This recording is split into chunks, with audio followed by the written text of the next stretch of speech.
Fala, meus queridos Job na Gringers. Não sei como chamar ainda a nossa audiência que segue a gente. Também não sei não, mano. Bom, que fala, queridos e queridas seguidores do Job na Gringa.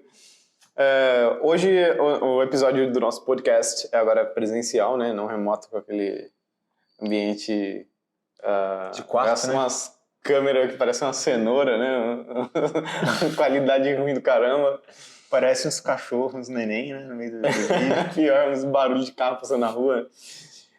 Hoje a gente tá aqui no nosso cafofo do Job na Gringa pra gente contar um pouco de como foi a nossa história, de como a gente começou essa jornada, né? De um trabalho no exterior. Quais foram as nossas motivações e como que a gente pode motivar e informar você das coisas interessantes que a gente aprendeu durante essa jornada. Porque eu acredito que todo mundo que é da área de tecnologia percebe, né, a possibilidade, acho que todo mundo almeja, né, essa possibilidade de conseguir um emprego no exterior, ganhar bastante dinheiro, né, porque dá pra fazer dinheiro na gringa, não? Opa, porra. E é isso que a gente vai desmistificar hoje, muitas coisas, e contar um pouco da nossa história e o que a gente está planejando para a nossa empresa Job na Gringa, como começou, para onde vai, o que a gente está fazendo. Isso aí, mano. E aí, é isso aí. E aí, cara, como começou essa história aí de você trabalhar na gringa? Começando por você. Não sei. Sucintamente. Porra, sucinto daí é foda. A gente tá praticando a brevidade porque o pau, maluco, deixa a gente transforma tudo embora. num caminhão. É tudo num caminhão. Mas eu queria falar de um bagulho que eu sempre repito, que leva ao seu ponto, mas eu prometo que eu vou tentar ser breve, que é o seguinte. Existe uma crise de ambição no Brasil, né? Todo mundo acha que, sei lá, mano, que gringo é um ser de outro planeta, que, tipo, é um ser abençoado, sei lá, umas coisas assim.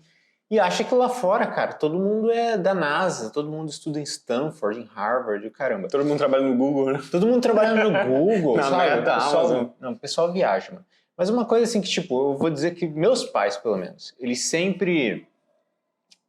Não vou dizer nem que incentivaram, mas eles colocaram essa sementinha em mim.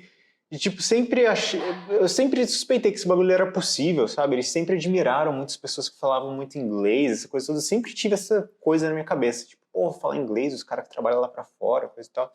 Sempre tive isso daí. E daí, cara, na minha carreira, eu sempre tive na minha cabeça, meu. E eu acho que na carreira de todo mundo da área de tech. Porra, eu tô aprendendo inglês pra quê, maluco? Tem sentido eu aprender inglês, tipo, pra mim nunca fez sentido aprender inglês pra colocar no currículo lá, porra, inglês avançado.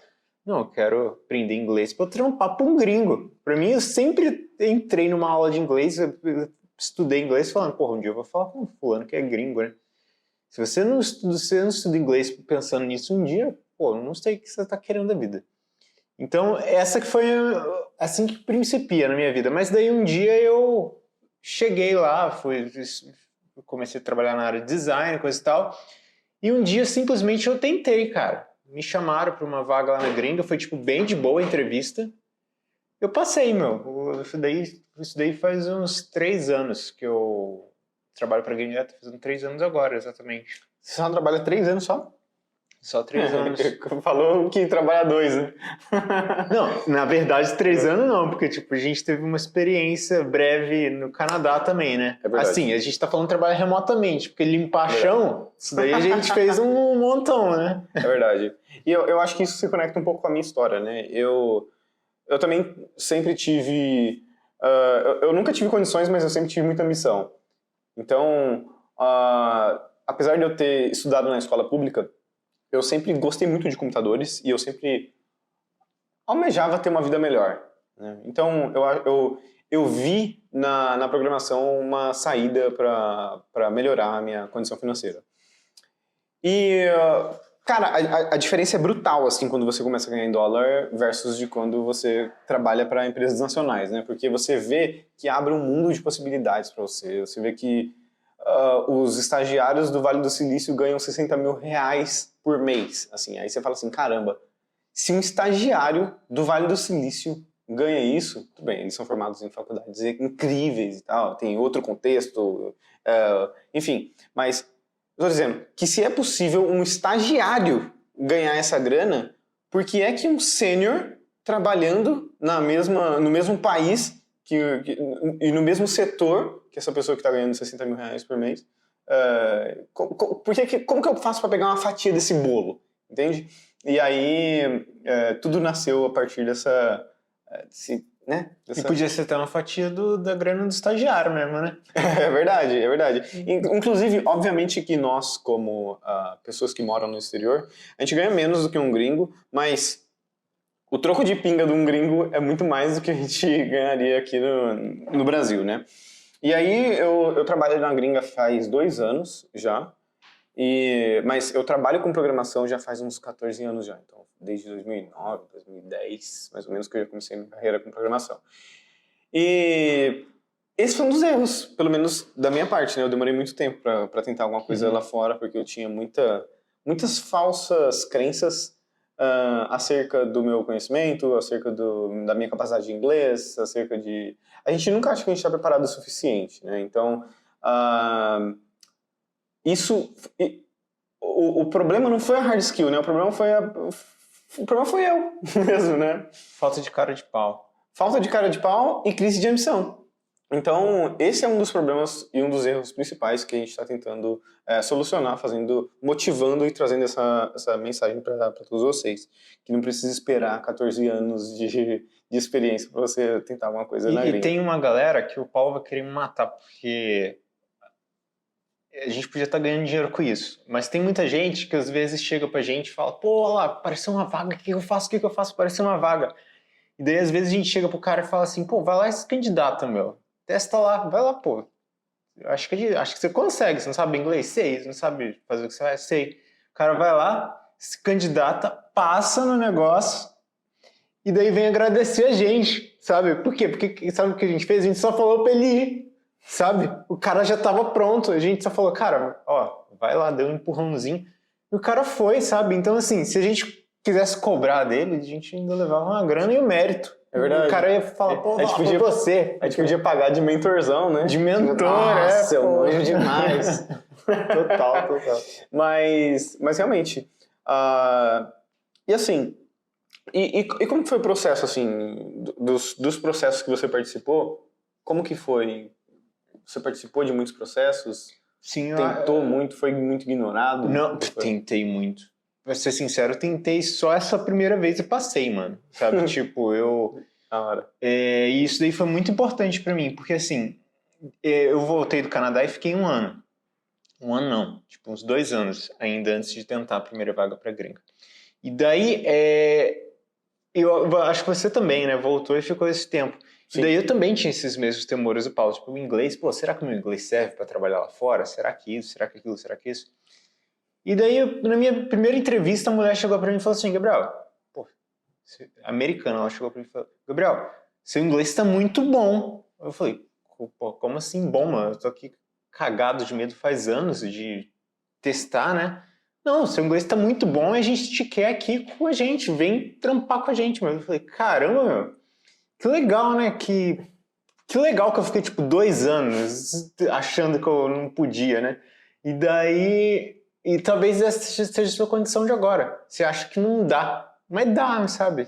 E foi assim que eu comecei, cara. Eu fiz só essa entrevista, passei, mas nesse ínterim desses últimos 3 anos, eu já fiz, tipo, vários outros freelas, fui tendo oportunidades, porque é muito legal que você trabalha numa empresa, e como qualquer outra empresa, se você é um mínimo de um Neandertal, assim, você faz um pouco de networking. E na nossa área de design, rola muitos projetos paralelos, assim, freelancing, essas coisas.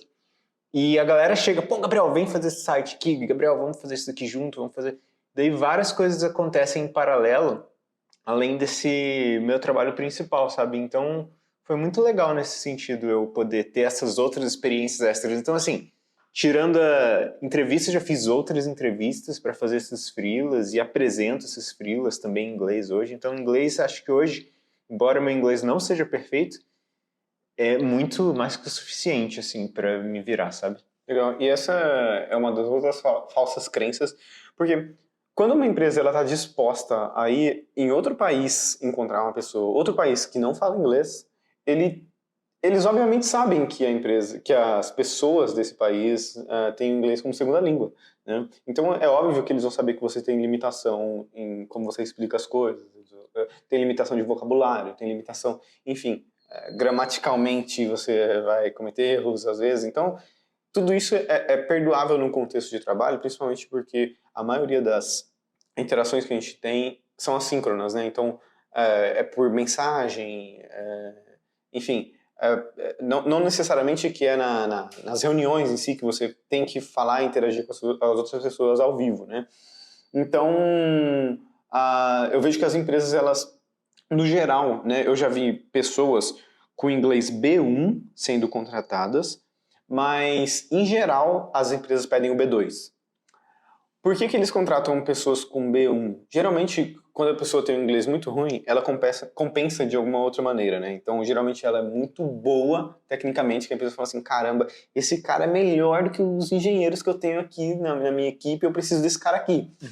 Então, eles abrem uma exceção, né? Tipo, ok, não tenho inglês muito bom, mas compensou de alguma outra forma. Mas, no geral, você não precisa ter um inglês perfeito, desde que você tenha um conjunto de atributos e que você resolva o pepino que a empresa está enfrentando, né? Você, com certeza, vai ser uma pessoa que vai ser... as suas falhas, né? Não falhas em si, mas falhas nas skills em si vão ser perdoadas se você compensar com de outras maneiras. A gente tem exemplo disso, a gente não vai dar um nome, mas já teve exemplo do cara da empresa chegar pra gente, né, e falar assim, porra, esse cara aí, ele é muito bom, a gente tá querendo muito ele, embora o inglês dele precise melhorar, mas a gente vai querer muito ele, cara, porque ele manja muito do negócio e bora trabalhar esse inglês dele. A gente sabe que o inglês dele vai melhorar com o tempo, mas essa skill aqui a gente tá precisando muito nesse momento e a empresa foi lá e pegou o cara. É verdade. Teve outro exemplo também de uma outra pessoa, né? Esse cara é muito gente boa, se ele estiver vendo, né? Mas não, o cara é realmente gente boa, que a gente fez um processo de designer. E, cara, era um designer muito bom, muito bom. E ele passou em todas as etapas técnicas. Então, e era uma empresa que era muito chata com design. Então, tipo, tecnicamente a pessoa tinha que ser excelente. E ele era excelente. Mas ele tinha o inglês B1. Um inglês que era um inglês meio arranhado, pensa muito para formular as frases, às vezes não entende alguma nuance da frase, fica ali meio inseguro, fica difícil a comunicação ali, né? Tem muito entrave na comunicação. E nesse caso ele não conseguiu entrar na vaga, não porque ele não passou no processo seletivo, ele passou, a empresa gostou dele, tinha todos os conjuntos de hard e soft skills, mas ele não tinha o inglês necessário para aquela posição em específico. Por quê? Porque aquela posição precisava falar com o cliente, por exemplo. Entendi. Então, esse é uma das coisas importantes para as pessoas que se candidatam saberem, que você tem que entender em qual contexto que você vai entrar. Total. Né? Geralmente, se você vai entrar num contexto de liderança, por exemplo, você vai precisar liderar as outras pessoas, você vai ter que a sua comunicação vai ser extremamente importante, porque você vai ter que passar as nuances das coisas para as outras pessoas. Agora, se você é um programador como eu, por exemplo, que você só vai ser, sei lá, um realizador de tasks, né? Eu não estou nem dizendo que você só vai receber a demanda e vai codar lá no seu quarto e você vai entregar a demanda. No máximo esse fazer cara a daily. não vai precisar, no máximo uma daily e falar as coisas no Slack. Não, isso daí é tranquilo. I finished the task 10, blá, blá, blá, escreve, blá, blá. né? Escreve o TXT antes. Então, eu acho que o sucesso para você conseguir um job na gringa é exatamente isso. É você saber em qual contexto você se encaixa, em qual pepino você resolve, onde você consegue mandar bem. Então, por isso que algumas pessoas, mesmo com inglês limitado, ou mesmo não tendo a quantidade de anos de experiência do job description, de como está descrito lá, conseguem a vaga em si, e outras pessoas não conseguem, né? Porque eu acho que você está tentando se encaixar em um contexto que você não está preparado para o que a empresa em si espera, né? Um caso emblemático foi o Gabriel Pereira, por exemplo, que foi um Dev Júnior que a gente conseguiu alocar. E ele... Júnior, 1 ano e meio de experiência. 1 ano e meio de experiência. Cara, e ele conseguiu de experiência. Ele tinha 1 ano e meio de experiência no geral. Caramba. Da vida. Eu não sabia dessa, não. Mas ele falava inglês bem, ele falava inglês super bem. Eu vou trazer ele pra falar no podcast. Falava inglês super bem e tinha 1 ano e meio de experiência como dev.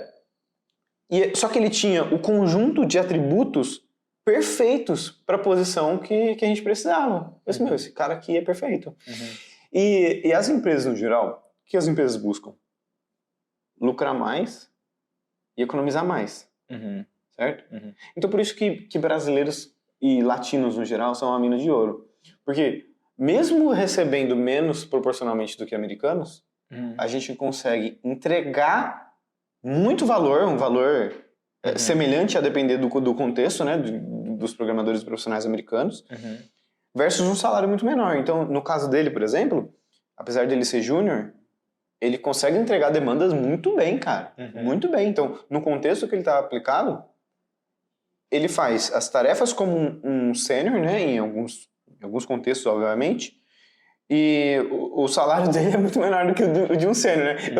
O salário dele é menor do que um sênior latino na gringa. Ou seja, para a empresa é muito benefício isso, né? Total, mano. E para ele também. Ele tá ganhando mais do que um sênior, do que o que um sênior ganha no Brasil, trabalhando como júnior na gringa. Agora, eu não quero desanimar ninguém, né? Obviamente que conseguir uma oportunidade como júnior é difícil, principalmente como tá o mercado atualmente, né? Que o mercado tá meio meh, né? Para júnior, tanto no Brasil quanto na gringa. Mas o que eu tô dizendo é que se você sabe onde você se encaixar, se você conhece as pessoas certas, se você está no momento certo, se você tem a informação certa, se você sabe resolver o pepino certo, você consegue. O Gabriel e o João conseguiram. Ou seja, é possível. É super possível. Esqueci o que eu ia falar. Em relação aos anos de experiência, enquanto você lembra, o que eu percebo em relação a júnior é que as empresas, pelo menos as norte-americanas, que é o que a gente tem mais networking, e são as empresas que procuram mais a gente, geralmente eles pedem 4 anos de experiência, no mínimo. Então, um júnior que esteja ali na transição para o pleno, né? Quer dizer, depende muito da empresa, né? Mas se você tem 4 anos de experiência, já é o suficiente para você começar a se candidatar assim, para as vagas. Pelo menos para a minha área, que é de programação, né? Mas, dependendo das outras áreas, os requisitos podem ser outros. Esses dias veio um cara falar comigo também, que ele já é super experiente também. Ele perguntou para mim se ele poderia, ele é sênior, ele já é tipo até dono de empresa, já de desenvolvimento, coisa e tal. E ele veio perguntar para mim se ele conseguia um trampo na gringa como júnior, porque o inglês dele tava zoado. O que você responder para um cara desse? Eu acho que isso definitivamente não dá certo. Não? Porque, se você pensar... Ele queria praticar o inglês, sabe por quê? Essa que era a pegada dele. Então, mas isso pode ser um tiro no pé. Porque o que eu percebo olhando do ponto de vista das empresas, tá? Eu pensava assim, beleza, o que a gente conversou lá no começo, um estagiário do Vale do Silício, gringo, ganha 60 mil reais por mês. Puxa, por que eu, como sênior, não vou lá e falo assim, me paga 30, que eu trabalho para a sua empresa. Mas essa empresa em si, que paga 60 mil reais para o júnior gringo, eles têm um outro conjunto de coisas que eles estão buscando nos programadores. E geralmente quando você, que já manda bem no Brasil, por exemplo, tenta esse tipo de oportunidade, eles veem que você está meio em uma posição de desespero, sabe? Então eles não gostam disso. Pode soar como tal, mesmo que o cara mesmo que o cara não esteja desesperado. É a mesma sensação do selo Open to Work, por exemplo. Isso é meio polêmico, mas o selo Open to Work dá uma impressão de que é a mesma coisa de quando você fica solteiro e você pergunta assim, mas por que será que essa pessoa tá solteira? Será que ele era chato e tipo, a pessoa terminou porque ele era um porre? Será? Às vezes não foi isso. Não, às vezes não tem nada a ver. Às vezes você só tá Open to Work porque você, sei lá, mano, teve um layoff na sua empresa e você saiu. Mas isso é um indicativo que pode levantar alguns tipos de questionamento de que você está desesperado e que não vai conseguir gerar valor para a empresa. Porque a única coisa que importa é você gerar valor para a empresa. Ok, eu disse que a empresa quer gerar mais lucro ou gerar mais economia, mas a gente tem que entender como a gente deve se portar para se vender. Uhum. E nesse caso dele, como ele já tinha muita experiência e pouco inglês, soaria mal ele se vender muito barato. Uhum. É a mesma coisa de você vender um carro que esteja em perfeitas condições, muito barato. Você fala assim, esse carro é do que? É de leilão? É de enchente? É do que? Entendeu? Então, o que eu recomendaria nesse caso é melhorar um pouco o inglês. Talvez tentar alguma empresa que seja um pouco menor, né? Alguma empresa de outsourcing que tenha poucos funcionários, alguma empresa que seja menor que ofereça serviço para outras empresas, porque geralmente esse tipo de perfil de empresa contrata gente com inglês menos bom, assim, porque eles já... encontrar empresas que fornecem serviço barato para outras empresas. Esse é o tipo de empresa que é o ideal, assim, de você começar na gringa. Porque se eles oferecem um serviço barato, eles vão querer pagar barato também. E eles não vão conseguir contratar um americano, já começa aí. Então, já abre a porta para latinos. Eu não estou dizendo... Gente, a gente está afirmando aqui num caso hipotético muito específico de alguém que não tem todas as características que precisa. Porque se você tem todas as características que precisa, você vai lá e passa no Google. Né? A galera fica pistola comigo quando eu falo assim, mas que síndrome de vira-latismo, mas eu ganho $200 mil por ano, como que alguém pode aceitar um salário de 30 mil reais por mês? Tipo, para esse tipo de idiota, vai lá e passa na meta. Vai lá e passa na Amazon. Mas não é todo mundo que tem esse perfil, pô. Eu vou destilar minha crítica. A maioria dos...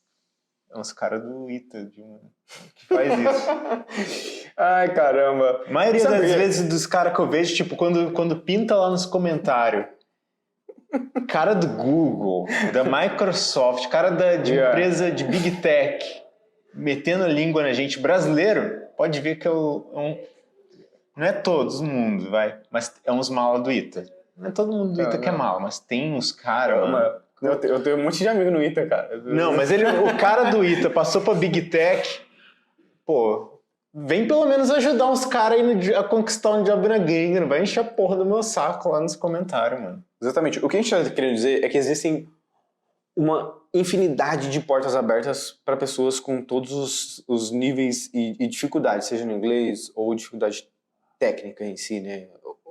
Existem lacunas que você precisa preencher para você conseguir esses requisitos. Significa que todo brasileiro vai ganhar pouco? Não significa. Significa que todo brasileiro vai ganhar um salário que é muito diferente do americano? Não significa. Significa que você vai conseguir, mas a depender do vai e vem do mercado.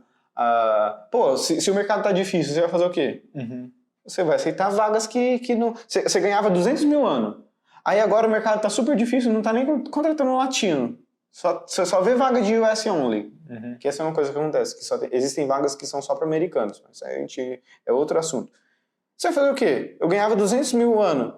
Agora só tem vaga de, sei lá, 100 mil, 90 mil. Vai fazer o quê? Ou você aceita a vaga, ou você continua se aplicando, você não é o fodão. Ou você vê a sua rede de networking e tenta alguma coisa. Então, é difícil. A gente falou do cara do ITA aí, o cara do ITA que está na Big Tech, e é muito importante ressaltar uma coisa muito óbvia, mano, que é tão óbvia que é só óbvia para quem trabalha lá para fora. Muitas das vezes, que é o seguinte, cara, esses dias eu postei que você não vai entrar no Google, lembra? Sim. Tipo, você não vai entrar no Google, porque você não vai entrar no Google, cara. Acorda, você não vai entrar no Google, era a headline. Só que daí, hoje você tem que falar o óbvio, né? Tem. Aí, galera, o que? Você tá matando o sonho das pessoas? Eu estou matando o sonho do brasileiro de passar pro Google, porque eu imagino, cara, que o cara faz assim, ele faz a universidade dele mirando no Google, sabe? Tipo, nossa, o Google é tipo eu ser um astronauta, cara. Tipo, é um bagulho do além. Acho que eu prefiro passar pro Google do que ir pro céu, sabe? Umas porra assim. Daí, eu fico pensando assim, cara... Daí eu postei, tipo, você não vai passar pro Google. E a galera... Você tem que hoje ser óbvio, né? Falar assim, você não vai passar pro Google agora, sabe? Porra, cara, tem que explicar o óbvio. Por que a gente disse isso? Cara, porque existem, igual a gente estava comentando hoje, 77 mil startups nesse momento nos Estados Unidos, borbulhando lá. E muitas dessas, uma multidão dessas, eles querem contratar empresas, eles querem contratar a galera, tipo, mão de obra barata, galera aqui da América Latina, coisa e tal, por uma simples questão de conseguir manter a empresa. E, cara, nenhuma delas é uma Big Tech. Eu acho que a pessoa não sabe a diferença entre startup e Big Tech, sei lá, cara. Às vezes eu acho que a galera não sabe a diferença. E quando a gente fala de job na gringa, cara, a gente não tá falando de passar para nenhuma empresa que você sabe o nome aí, cara. Nenhuma empresa que você sabe o nome. A gente tá falando de nenhuma, cara. Nem de Google, nem de Microsoft, nem da Tesla, nem do Airbnb, cara. Nem do Spotify, nem porra nenhuma disso. A gente tá falando de uma empresa que você não sabe o nome ainda, mano. Sabe? Pode ser uma agência pequenininha de software de um interior do Alabama lá, cara. Que tá precisando de, sei lá, 20 profissionais brasileiros. E você tá aí achando que vai... Porra, não, cara. É essa empresa que vai te pagar demais, sabe? Recentemente, eu saí de uma empresa lá dos Estados Unidos. Eu migrei de uma empresa para outra. Fui demitido, foi demitido de uma empresa. Vulgo layoffão. Vulgo layoff. E, cara, muito em breve eu consegui um job que tava me pagando o dobro, tipo, numa agência que você nunca vai ouvir falar na vida, cara. Nunca. Só que a pessoa chegou lá e falou assim, Gabriel, que tal o dobro? Eu falei assim, pô, como assim o dobro? Tinha outra empresa gringa aqui que me pagava metade disso, ela era 1000 vezes maior que você tem 2 funcionários. Não, mas a gente tá te querendo, cara, que tal? Daí nessa hora você para, assim, ela poderia contratar um outro web designer local lá. Mas, tipo, custar pra ela 5 vezes mais, sei lá quantas vezes mais, ela me chamou. E tá me pagando o dobro quando eu pagava, eu falei assim, cara... Sabe? E daí você para ver que, tipo, não tem nada a ver com... Daqui do Brasil, não tem nada a ver com o tamanho do negócio, sabe? Tem a ver com quem tá te querendo. Às vezes é uma agência pequena, sabe? Às vezes é uma consultoria pequena. E é lá que você vai começar. Não é no Google, cara. Não tem nada a ver. Exatamente. E um detalhe muito não óbvio disso é como você encontra essas empresas. Isso é uma dúvida recorrente que as pessoas vêm falar pra gente, como que eu acho vaga, como que eu acho essa empresa, como que eu acho as empresas de determinados tamanhos, né? Porque a gente sempre fala assim, procura uma empresa que tem tipo de 20 a 50 funcionários e tal, com essas e essas características, que são essas empresas que têm o melhor conjunto de benefícios, salário, etc., versus facilidade no processo seletivo, né? Porque você não pode pegar um processo seletivo impossível. Pô, se todos os processos da gringa fossem impossíveis, eu já ia trabalhar no Google logo, eu já faço já desenho lá uma árvore binária apontando bananeira na parede lá, e desenharia um system design que é fodido, que eu tenho que estudar 6 anos para saber explicar de maneira perfeita o que ele está falando. Mas não, tem outras empresas, tem outros tipos de processos, tem outros processos de coisas que efetivamente você faz, que gera muito valor para a empresa e ponto, cara. Pode ser uma porta de entrada para você. E a gente documentou tudo isso, como pesquisa essas empresas, como que você acha essa empresa, essa agência pequenininha do interior do Alabama que está querendo um latino-americano mais barato. Uhum. E a gente documentou tudo isso no método JNG, que se você quiser mais detalhes, a gente vai colocar o link aqui em algum lugar, que é a metodologia que a gente criou, unindo tudo de experiência que a gente tem em relação ao job na gringa, de como que você sai do legítimo zero até conseguir efetivamente passar em um processo seletivo na gringa. Assim, cara, e em relação à cultura na gringa, assim, você acha que, em termos de workflow de trabalho e hard skill das pessoas em geral, Você acha que diferencia muito do Brasil? Você acha que as pessoas de lá são melhores? Não, eu não... Vou fazer um xixi aí, mano. Tá bom, eu fico aqui falando com o povo. Lá o pessoal não sai assim pra fazer xixi. Isso daí não acontece muito, não. Mas cara, o que acontece lá é o seguinte. Às vezes você acha que trampar com gringo é trampar com gente de outro planeta, que a galera é muito melhor formada que você, que são equipes absolutamente deuses no que sabem, que talvez a formação acadêmica ou preparação técnica do pessoal lá de fora é muito maior que a de um brasileiro, de um afegão comum aqui. E não é, cara. É bem equiparado, eu diria. Tanto no... assim, são as mesmas limitações, sabe? Lá você vai ter chefes que entendem muito bem, chefes que microgerenciam. Você vai ter, tipo, pessoas com capacidade técnica elevadíssima, gênios, da mesma forma que você tem aqui, mas você também vai ter pessoas que têm dúvidas muito básicas, sabe? É normal de qualquer tipo de contexto profissional você ter pessoas que não entendem 100% das coisas. Mas esse que é o bacana, que você, dentro da empresa, você consegue simplesmente ajudar a galera a crescer, sabe? De alguma forma. Eu lembro que algumas vezes eu pude auxiliar minha equipe com alguns pontos que eles estavam em dúvida ou eles ainda não tinham aprendido, por exemplo, sobre o processo de marketing, processo de design. Eu lembro que eu entendia muitas coisas de automação de marketing, por exemplo, e que eu percebi que a equipe de marketing lá não tinha a menor ideia sobre como fazer essas coisinhas pequenas. Eu cheguei lá no time e coloquei o bagulho pra rodar e a galera falou, caramba, cara, que negócio incrível, coisa e tal. Acho isso daí bacana. É uma forma de você contribuir, sabe? É sempre uma oportunidade. Se você encontra um time que tem algum tipo de limitação, você pode contribuir com aquilo. Por mais que lá não seja a sua tarefa, você acha que tipo, não custa nada contribuir com aquilo, entregue esse valor, cara. Alguém vai enxergar. Sim. E eu percebo aqui também, a gente tende a pensar que, sei lá, Estados Unidos, então o time de engenharia, os caras manjam tudo, de tudo, são os melhores do mundo. Mas na verdade, tipo, os funcionários da empresa são funcionários da empresa, ué. É um país com mais de 300 milhões de habitantes, então vai ter tudo quanto é tipo de gente, tudo quanto é tipo de empresa. Ou seja, vai ter até as empresas que têm os processos Chernobyl, né? O processo Extreme Go Horse. Enfim, é o que mais tem, é igual a nossa realidade. E aliás, eu acho que o brasileiro ele vai preferir trabalhar numa empresa que tem o processo um pouco mais enxuto do que entrar numa empresa que já tem processos caladão, gigante, que você entra lá, você vai demorar 6 meses só para pegar o bonde. Depois, quando você pegar, você ainda vai... Pô, caramba. Então, acho que é legal você entrar numa empresa que está desenvolvendo ainda seus processos, que você faz parte do crescimento desses processos. É verdade. E eu percebo, pelo menos da minha experiência, eu trabalhei com muitas pessoas de muitos lugares, de Chicago, Nova York, Colorado, da Europa, enfim, de muitos lugares, indiano.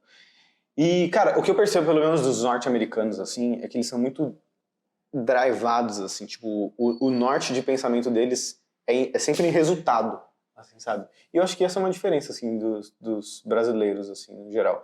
A gente, pelo menos dos times de engenharia brasileiros que eu já trabalhei, cara, eu percebia que esse jeitinho brasileiro, nossa, assim, sabe, de resolver solução pra tudo, assim, é muito bom, assim, eu acho que esse é um tempero bem legal, assim, que eu acho que os gringos gostam bastante da gente, assim, a gente chega no lugar, a gente, cara, isso aqui tá quebrado por isso, isso e isso. A gente vai lá, dá um jeito e puxa, faz uma Proatividade ou não? É mais de proatividade mesmo, né? De tipo, cara, tem que arrumar isso daqui. Como? A gente sempre arruma soluções criativas para solucionar as coisas. Então, eu acho que isso é bem legal. Mas em relação, assim, a resultado, cara, eu trabalhei com um cara que era genial, mano. Era de Nova York. Era desses caras, assim, extremamente fora da curva, assim. Tipo, o cara que se formou em faculdade boa, que ele, naturalmente, era uma pessoa, tipo, apta a trabalhar com tecnologia, assim, tipo, tinha um tino com tecnologia muito bom. E ele era um programador muito bom, cara. E eu ficava, tipo, muito admirando ele, cara. Era o Ben.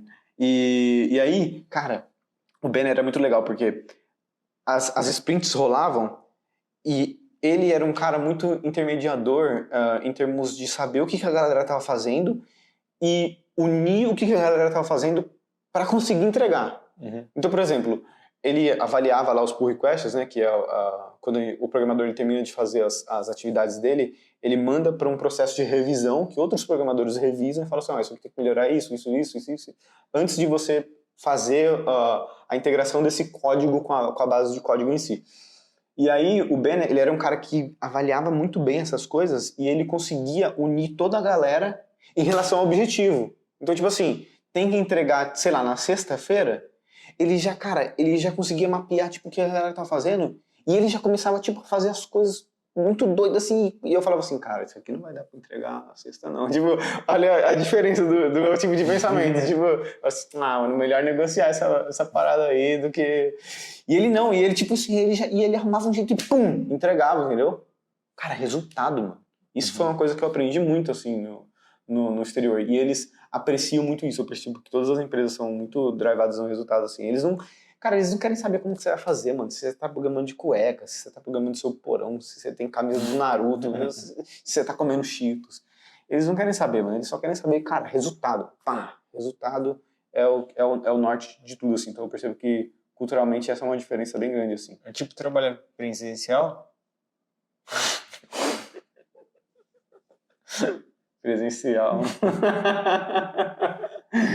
Presencial, o chefe... Presencial, não posso escolher nem minha cueca, mano. O chefe quer saber quantos minutos você levou pra cagar, mano.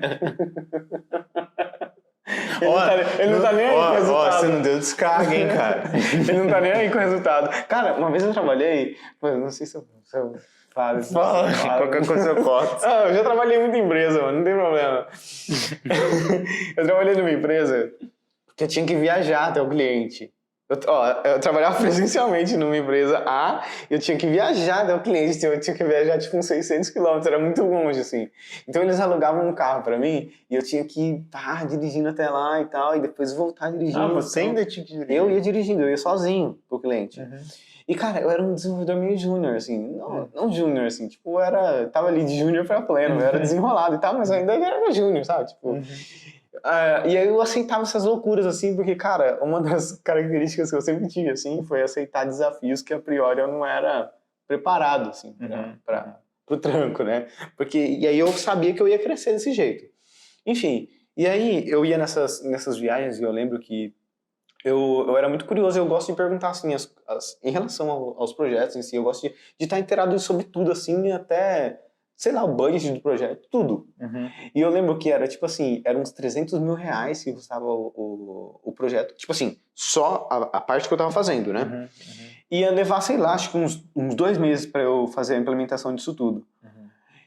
E eu era o único programador no projeto, né? Até aí tudo bem. Eu fiz a viagem e na viagem você tem a política de reembolso, né? Que quando você viaja, você come no restaurante e depois você volta com a notinha fiscal e aí a empresa avalia, né, o RH avalia se vai pagar ou não. E, cara, eu lembro que a empresa ela tava meio mal das pernas. E, cara, eu dei tudo de mim, mano, nesse projeto. De verdade, porque eu tava viajando, eu tava trabalhando muito lá. Porque, tipo assim, eu ia pro hotel, eu ficava trabalhando, tipo, all the time. E foram 7 dias, cara. Inicialmente eu ia pra ficar 3 dias e eu fiquei 7 lá. Enfim, eu fiquei os 7 dias lá e, cara, foi pauleira... mas eu entreguei. E aí, quando eu voltei da viagem, eu mandei todas as notas para reembolso. E aí eu lembro que foi eu chamo de revolta do mousse de maracujá, essa revolta. Que quando eu dei todas as notas pro RH avaliar, o dono da empresa verificou as notas e ele riscou de caneta o mousse de maracujá de R$4,90. Eu tinha pedido, cara. Cara, e eu sou uma pessoa que come pouco. O meu almoço foi tipo papo de tipo 11 reais, cara. Foi tipo 11 reais do almoço e R$4,90 do mousse. E ele riscou o mousse. Parabéns. E ele não me pagou a porra do mousse, cara. É porque... No auge da minha juventude, eu fiquei aquele meme assim, ó, perplexo. Cara, eu falei assim... Cara, eu girei 300 pau por cara em 2 meses, mano. Porra, mas daí você E o vai cara querer não comer me um pagou doce o ainda. mousse, cara. Cara, aí eu pedi demissão depois, mano. Eu saí. Aí eu vazei. Eu não sou trouxa, pô. Não, cara, eu Você trabalhava. falou isso pra RH, né? Eu trabalho duro, mano. Tipo, eu gosto de me dedicar e tal, de gerar bastante valor e tal, mas eu não sou trouxa, cara. Eu quero ser bem recebido. Então, cara, a cultura. Isso tudo se conecta com a cultura americana. Uhum. Cara, a cultura americana, você não precisa falar que você vai. Você fala assim, cara, hoje eu não tô mal, mano. Hoje eu tô mal, eu não vou trabalhar. O RH fala assim, ok, beleza, fica em casa, tranquilo. Você não precisa, tipo assim, olha aqui, cadê o CID? A pessoa do RH assim, mas cadê o CID dessa receita aqui que o médico me passou? Quem médico é esse aqui? Onde você foi? Onde você conseguiu isso aqui? Não, isso aqui não pode não. O CID é o 436, não é o 421. Eu falo assim, pô, mano, aí vamos descontar do seu salário e um domingo, um sábado e o dia de hoje. Nossa, cara, que bosta! Nossa, você deve amar um RH, né? Então, cara, essas palhaçadas de. Não tem palhaçada de música, não tem palhaçada. Cara, lá é a palavra em si. Falou, tá falado e a confiança. Mas também você não vai perder a confiança. Perdeu a confiança, fudeu. Os caras, eles. Eu já vi gente sendo demitido, cara, por questão de confiança, tipo assim, de bobeira, assim. Como assim? Sabe? Eu não posso falar especificamente o que aconteceu, mas eles confiam muito na sua palavra. E se a sua palavra não for verdadeira, cara, acabou a confiança. Tá. Se você falou assim, eu tô passando mal, não vou trabalhar hoje. E aí, porventura, eles descobrem, sei lá, mano. Uhum. Não sei, você postou uma foto. É uma situação hipotética, né? Eu tô dizendo que eles... E eles viram que você, sei lá, viajou. Assim, pô, mano, você traiu a confiança dele, porque você falou uma sim. coisa e é outra. Sim. Você precisava viajar? Falava que você vai viajar. Uhum. Então, culturalmente, eles têm disso também. De, tipo assim, pô, seja sincero comigo. Se você precisava viajar, fala comigo que você precisava viajar, que eu liberar você e você viajar. Até entendeu? porque... É muito mais direto, assim. Até isso, eu acho que isso daí é um bagulho que muita gente que trabalha remoto ainda não se ligou. Que é... Você tá remoto, mas você tem como se fazer presente remotamente, cara. Tipo, tem como você falar que, olha, eu estou aqui do outro lado do mundo, mas eu estou aqui, cara, da minha mesa. Se você falar comigo agora, é como... Porque eu acho que existe essa nuance do trabalho remoto. Igual, a gente está sentado aqui, às vezes a gente vem aqui trampar, eu mando um alô pra você, você ouve ele na hora, eu sei que você ouviu, você sabe que eu te ouvi, etc e tal, sabe? Tipo, é instantânea a comunicação. Imagina, eu falo com o Paulo que agora ele simplesmente me ignora. Tipo, passou 5 minutos, ele ainda não me respondeu. Porra, alguma coisa estranha. Então, essa é uma vantagem do presencial, sabe? Você tem esse retorno síncrono de feedback de comunicação. Beleza, ele falou comigo, eu vi que ele entendeu no olhar dele. Agora, às vezes existe isso daí existe esse gap no trabalho remoto que às vezes é por uma falta de esforço do funcionário. De tipo, porra, não, eu vou, sei lá, cara, tá tendo uma reunião, você tá numa meio de uma Google Meeting, assim, e você precisou ir no banheiro, mas tipo, porra, tá todo mundo aqui nessa sala, eu vou ali no banheiro e dane-se. Não, cara, você tá numa reunião. Se sua câmera estiver desligada e você falar assim, eu vou lá no banheiro e dane-se, cara, alguém pode falar contigo. Você tem que estar ali, você tem que estar presente. Por isso que eu vivo batendo martelo, a galera ligar o webcam, sabe? Porque, cara, imagina, pra mim, você fazer uma reunião sem webcam é igual você entrar numa sala de reunião em qualquer lugar e você apagar todas as luzes e todo mundo ficar falando, sabe? Porque, tipo, você não tá ali, tá, mas não tá ali. Você não sabe se o cara desmaiou, se deu uma caganeira no cara, se sabe se ele tá, você não tá ali, você não sabe se ele tá assistindo TV. Então, no trabalho remoto, na minha opinião, é uma soft skill extremamente importante você saber se fazer presente no trabalho remoto. Para mim isso é muito diferencial. Poxa, eu tô aqui trampando contigo, mas você sabe que eu tô lá. Se você manda uma mensagem comigo, eu já te respondo. É lógico que fora do expediente de trabalho, não. Mas no expediente de trabalho, se eu falo com o Paulo e eu sei que ele está trabalhando naquele dia, pô, tem uma tolerância de 5 minutos ali, um bagulho. Mas, pô, passar 1 hora, eu tô precisando falar contigo, você não me respondeu, você não tá trabalhando, caramba. Imagina, eu tô aqui no escritório, eu falei com você não me ouviu, você não tá trabalhando, sabe? Então, existe isso, existe um mínimo de comunicação. Na área de design, a comunicação é muito importante, sempre. Você tá sempre lidando com comunicação. Desenvolvimento, um pouco menos, mas a transparência da sua presença tem que estar ali, cara. Não, mas é super importante, principalmente porque às vezes a pessoa te mandou mensagem e é um blocker pra ela, né? Tipo, ela tá bloqueada de fazer o próprio trabalho antes de você responder. E aí você vai levar 1 hora pra responder. Total. E aí como vai ficar, né? É complicado. Deixa eu dar um pause aqui. A gente tem uma reunião com o cara, né? Que horas são? Nossa, era 16, né? Que horas são? 16h47. Porra, perdemos total. Bom, é isso aí, pessoal. A gente vai ter a gente vai ter uma reunião agora mas cara, foi muito legal o papo. E eu acho que a gente pode falar mais depois sobre a questão de salário, questão de como começou o Job na Gringa, enfim, sobre alguns assuntos bem interessantes assim. Eu acho que foi um papo bem bacana que a gente conseguiu passar bastante informação aí pra galera. Total. Beleza? Um abraço, pessoal. Siga a gente no LinkedIn, que a gente vai manter vocês sempre informados de tudo. E é isso aí, jobnagringa.com.br. Acessa lá. Falou. Falou.